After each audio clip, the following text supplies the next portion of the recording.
So for today's video tayo mga boys, ngayon ay magagawa tayo ng angkla guys. So ibibend ko lang tong napakalaking bakal na ito. So, ito yung pangkalawit sa angkla, kasi yung kakapit doon sa lupa, sa kung saan man nila ilaglag ito. So dito unti-unti lang natin, dahan-dahan lang natin baluktutin gamit itong jack, 10 tons na jack. Sinukat ko nga pala yung kalahati ng bakal, kasi hanggang dyan muna ako magbe-bend sa isang dulo, tapos sa kabilang dulo naman pagka na-bend ko na hanggang kalahati.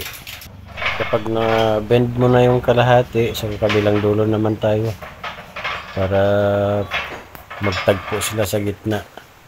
Yung kabilang dulo naman ang babaluktutin natin, gajakan natin yung kabila. So yun lang, ganun lang din kung paano natin binaluktot yung kabila, ganun din gagawin natin dito sa kabilang dulo. So, para makuha natin yung tamang baluktot sa dalawang side niyan. Silipin din natin kung tama pa yung pagkakabaluktot niyan.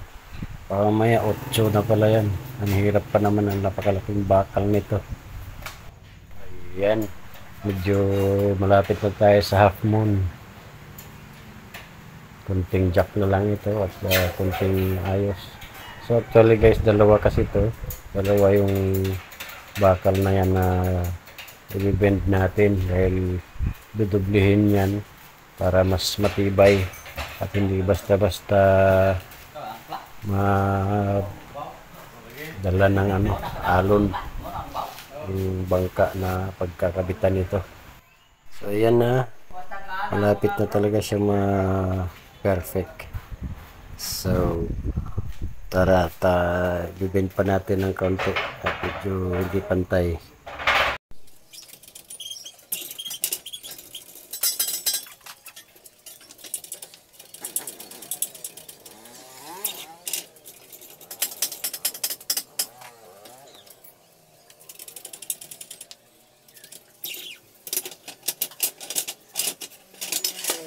Ito na, at na bend na natin yung dalawang bakal guys. So tara, at i-welding na natin. So ayan, pagsasamahin na natin silang dalawa. Sila yung pagdikit natin.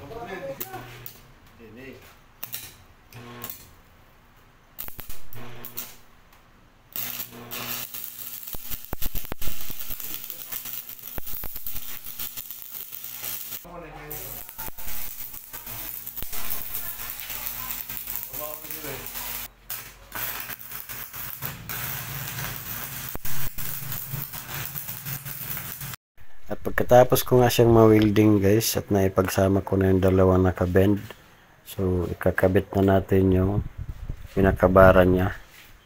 Yan. So gagamit tayo ng metrosan.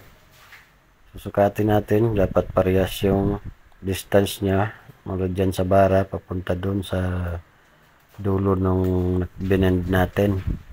So yan, dapat nasa gitna talaga yung bara niya para maganda yung kapit.